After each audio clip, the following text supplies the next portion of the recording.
Hi there and welcome to my review of 3 Billboards Outside Ebbing, Missouri.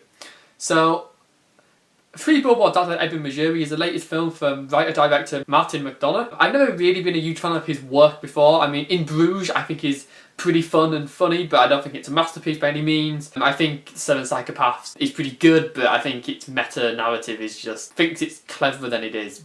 But 3 Billboards is right now his most acclaimed work. It's widely expected to get a bunch of Oscar nominations and a bunch of awards. And I have to say, although I do think, like his other 2 films, it is a good movie, I also, like his other 2 films, don't by any means buy into the hype. So, McDonagh's strengths in previous works have definitely been the comedy. And once again, he absolutely nails the comedy in 3 Billboards. It's not as funny as In Bruges, but I think it's still pretty funny. But just like his previous films, I think where he really falls down is in the drama department. The dramatic elements of his movies just don't work for me particularly. So the plot of 3 Billboards Outside Ebbing, Missouri follows a woman played by Frances McDormand whose daughter is raped and killed, and who 1 year later no one has been found and convicted or arrested or anything for what happened to her daughter. She says of 3 billboards that goad the police, that insult the police for not doing enough, she feels, to find the killer of her daughter. From there, the film then falls into the debate of the town and how that all falls apart. And there's a great cast here: Frances McDormand, Woody Harrelson, Sam Rockwell, Peter Dinklage, John Hawkes, and they all generally turn in good performances. Although I certainly don't like Sam Rockwell's performance as much as other people. He's widely tipped to get an Oscar nomination. I think he's good, and I think he's great. As a film, this is definitely funny, and on the level of heartfeltness, it genuinely works. The characters are all very... They have a lot of stinging, witty witticisms. They have a lot of stinging critiques of each other. They swear, and it's very, very beautiful swearing. I do appreciate a good comedic swear, and there is a lot of them in 3 Billboards Outside Ebbing, Missouri. It's definitely a film filled with funny moments, and filled with moments that make you laugh out loud. The element of a woman who's angry at the local police for not doing enough is something which I think is legitimately interesting dramatic territory. In fact, I think for the whole attitude towards the police, it's a good idea to explore that. Where I think the film falls down is that he doesn't explore that adequately for me.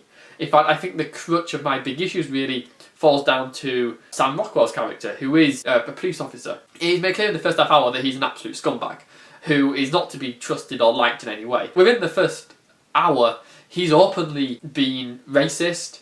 Other characters talk about an incident where he tortured an African-American person, and he's pretty open about torturing black people. At one point he's called up on it and he says something like, oh, we call it coloured torturing now, or something similar to that. So he's pretty open about the fact that he tortured a black person, it seems. At other points in the movie he beats innocent civilians. Like there's one point where there's an innocent man that he hits in the face with a gun, then throws out a first-story window onto the road, and the guy gets hospitalised, and then he hits an innocent woman with a gun as well. He's also shown to just generally be an ignorant person, doesn't know the law. When people call him up on it, he doesn't know protocol, he doesn't know the law. So he's an idiot, he's a thug, he's someone who, if this was real life, we would call someone who advocates police brutality. Which he does, he abuses his authority all the time.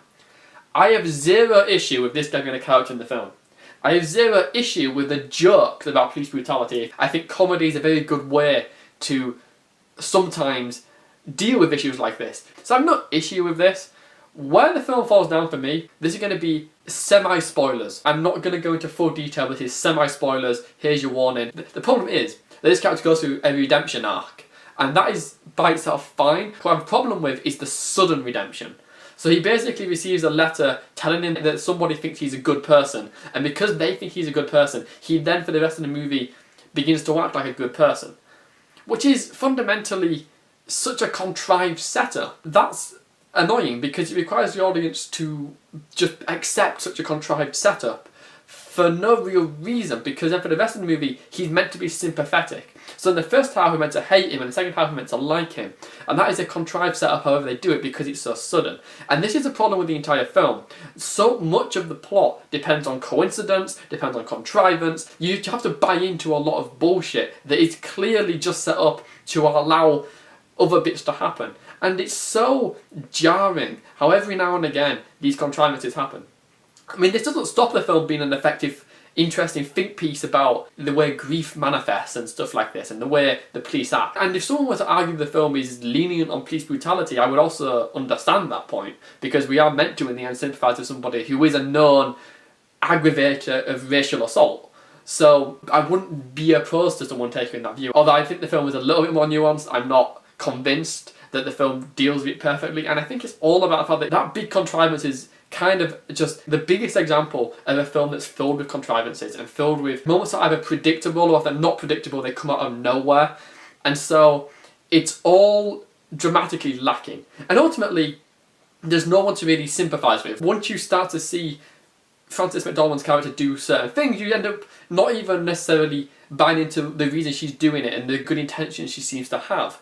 In fact, the whole film kind of falls apart once you start picking it apart and thinking about it.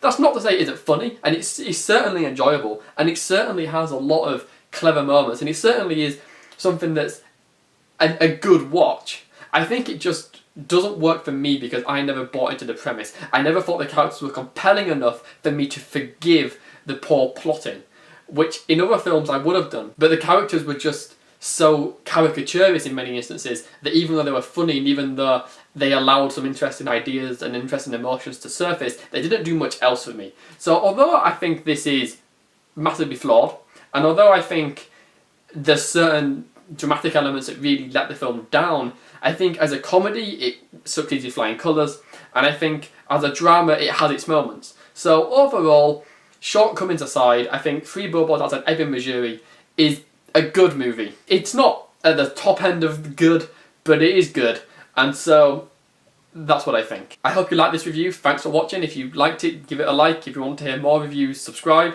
If you want to keep up with what movies I'm watching, you can follow me on Letterboxd or Twitter, links in the description. And Three Billboards Outside Ebbing, Missouri. It's a good film.